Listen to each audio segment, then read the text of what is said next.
Most of my content up to this point has been scripted. I've put a lot of time into organizing my thoughts and, doing that whole thing. But I don't really think that's the direction I want to go with some of these shorter response videos. I'd like to kind of loosen up a little bit, maybe shoot from the hip.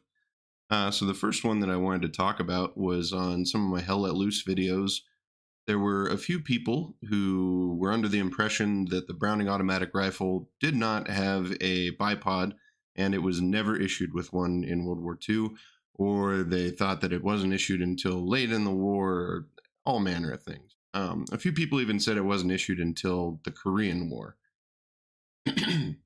um, that's not true. None of them really gave any basis for these statements, other than one guy who said that because he never saw his grandfather in photos in the Pacific War with a bipod on his BAR, that means the BAR never had a bipod in World War II, which, I mean, okay, but you probably shouldn't base your opinions off of like one individual in a few pictures. But I understand a lot of people come to wrong-headed conclusions based on their grandparents. I remember my grandmother saying to me, I don't care what they tell you in school, Cleopatra was black. Anyway, I was very confident that this was not the case with the BAR, so I took about 5 minutes to research it, and I didn't look for any peer-reviewed articles or anything like that or check their sources. But I generally trust Gun Digest and historical firearms and forgotten weapons. I don't really think they're lying to me about the Browning automatic rifle. So here's the first one from Gun Digest. In the 1930s, the Army looked into improving the BAR. It was agreed the most effective fire was delivered prone, so a bipod was added with a hinged butt plate, and it was to stabilize the gun while prone firing. This version was adopted in June of 1937 as the caliber 30 Browning automatic rifle M1918A1 and put into production by modifying existing 1918 bars. While both the M1918 and the M19A1 BARs were used in combat and for training until 1942, a better gun, the caliber 30 Browning automatic rifle M19A2, was developed for use in 1940. This was the model used in World War II and thereafter, as long as the bar remained in military service. Both the 1918 and 1918A1 BARs were rebuilt as M1918A2s. And the M1918A2, it's really hard to say, by the way, say that 6 times fast, was the World War II production model. The M1918A2 BAR had some major changes from the earlier models. It had a bipod attached to its muzzle at its flash hider. A new forend with a metal heat shield was provided. Clip guides were added to the front of the trigger housing to improve magazine loading and survivability. A completely new fire rate control buffer mechanism was installed in the buttstock, which allowed the BAR to fire selectively at full automatic cyclic rates of 350 or 550 rounds per minute. The buttstock was also provided with a hinged fire support butt plate and a detachable butt support. The M1918A2 BAR was in the hands of troops when World War II began for the U.S. Armed Forces. All of its modifications proved very successful except the buttstock support, which was no longer used by troops after 1943. Combat conditions, particularly in the jungles of the Pacific Theater, caused BAR men to lighten their bars. They commonly took off the bipod and sometimes the flash hider to make the gun handier for jungle or street fighting, but this was never authorized.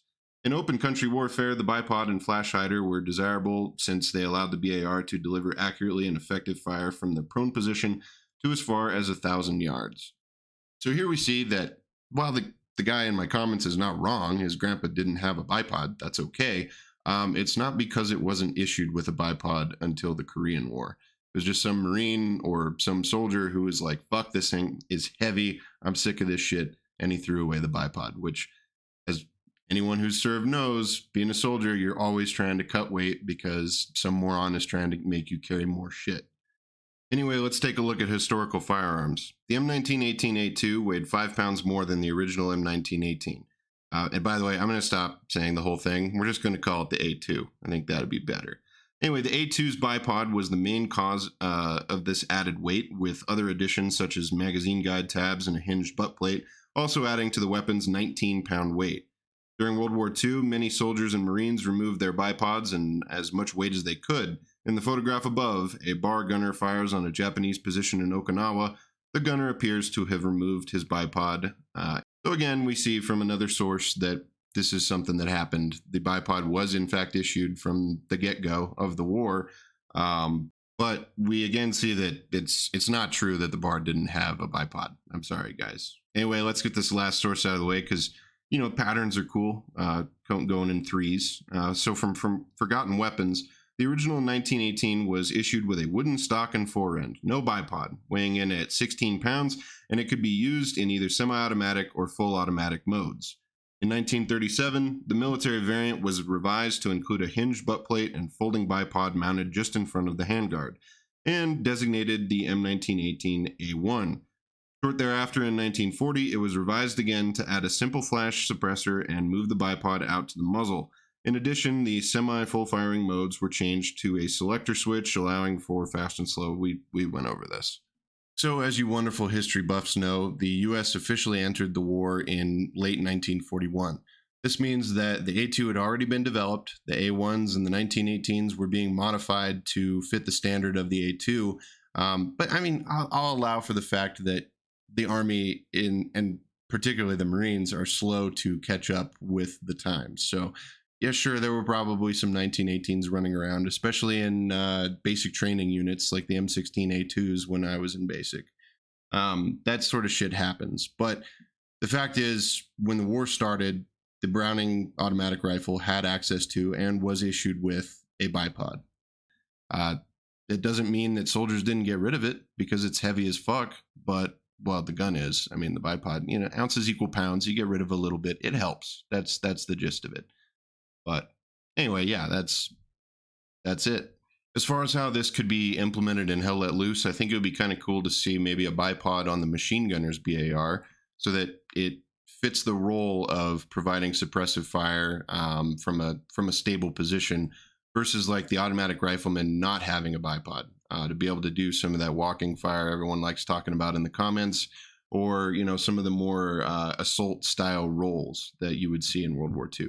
I would like to see just a little bit of variety there. I think it could work out pretty well. But anyway, I want to know your guys' thoughts. I appreciate you guys reaching out and engaging with the conversation in my last couple of videos. We had a lot of people in there. And I used to, when I first started on the TikToks, I used to reply to every comment. I don't do that shit anymore. I'm sorry. I've been doing this for a while. I will do my best to read your comments. I do try, but I'm not going to respond to everyone. So for those of you who have already subscribed, thanks. And hopefully maybe some more of you will take a look at the channel. Anyway, have a good one.